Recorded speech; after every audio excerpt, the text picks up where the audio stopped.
I've always been interested in plants from the very beginning. I think that interest comes mostly from my father. It's a process of colour notes, of collecting, of getting to know the plant, of taking it apart, dissecting it, looking down at the microscope. So you're getting to know the particular characteristics of the plant fully, and then making colour notes of it. My name is Shahina Ghazanfar. I'm Honorary Research Associate here at Botanic Gardens. I'm also a Fellow of Newnham College at the University of Cambridge for almost about a year. My expertise basically is on the flora of the Middle East. I have worked in Oman. I have worked in Pakistan before that. That's where I come from. So my name is Sue Wickison. I'm a botanical illustrator. I trained as a scientific illustrator and then worked at Kew Gardens in the herbarium, working on grasses and legumes and orchids, and for new species, for floras, for identification. So I grew up in West Africa and worked with my father was an amateur botanist and a teacher. So as a child I used to go out into the bush with my father and collecting plants. So I think that's where the love of plants was nurtured, the observation of plants, attention to detail. You know, that started at a very young age. And was very happy memories of going out into the bush and, you know, knowing your way back. When you go out, you've got to also know the way back and knowing how to look at plants and how to find them and how to be, you know, respectful of them as well. My father was a forester, so at a very young age we used to go to the hills around Pakistan, and he would be looking at the forests, and we would be just, you know, sort of looking at the plants which are there, and that started my interest in plants. Quite a long time ago, the King of Sharjah, His Majesty King Sultan or Sheikh Sultan, he wanted to create a garden in Sharjah, which was a Quranic garden. I was at that time in Oman, so he invited the botanists that were around and some of the people, the designers, for example, the people who were actually going to make the design for it. And we had a meeting. And he was quite interested to put the plants of the Quran in that garden. It wasn't just meant for those plants, but as a larger, more Islamic garden. And I looked at that, and of course, you know, we know all the plants. I mean, as a Muslim, you grow up with plants like pomegranate and grape, and of course, date. So we knew some of the plants which my parents always said, oh, this is mentioned in the Quran, you know, this is mentioned in the Quran.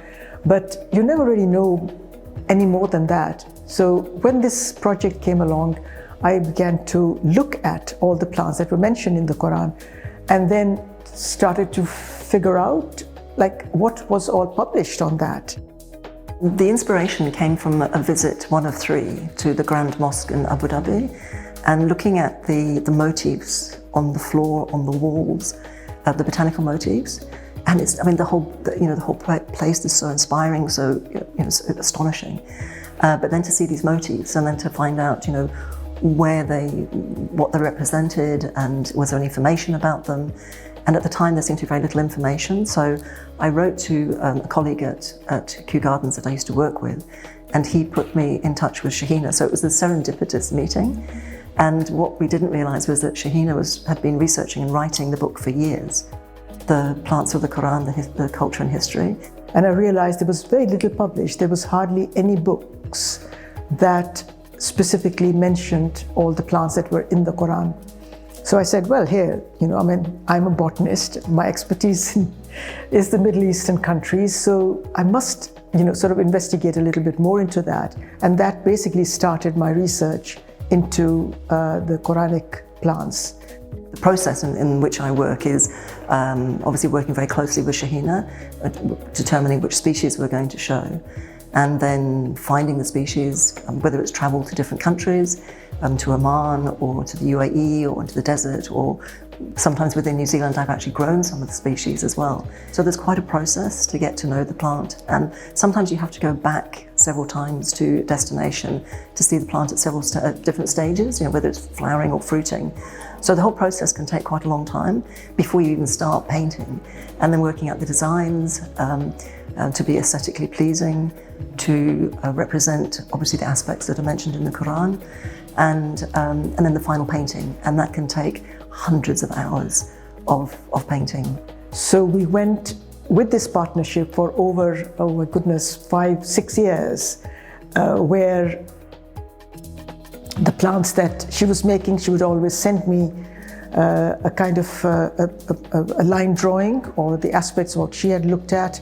I would look at it to make sure it was all accurate in the manner. It represented one of the earliest cultivars that we wanted to get to, and then she spent hours and hours and hours actually illustrating it all in color. It's a style that's very meticulous and the building up of layers of paint. And it's a very slow process. Somebody asked me once, how long did it take you to dash off a painting?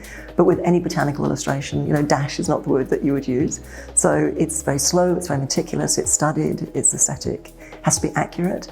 And so it's the accuracy, and that's one of the key aspects of botanical illustration, to be accurate to the species. Well, there weren't any new discoveries as such, because the plants of the Qur'āns by that time, I had actually looked at quite a number of the plants and I've done a fair amount of research. But the thing that really popped up quite significantly is that some of the names that are used in the Qur'an are not in use at the moment. Some of the names that are used in the Qur'an for plants is only mentioned once. And it was very difficult to identify a name which has been just mentioned once in the whole context. That was the most difficult and something quite new. So I had to look far more deeply into that as to in what context was that name mentioned, where was it that this plant would be found. For some of the plants, I had to go to the origin to see where actually, sort of 2,000 years or 4,000 years, where was it found or where was it actually domesticated, and its root of how it would be mentioned.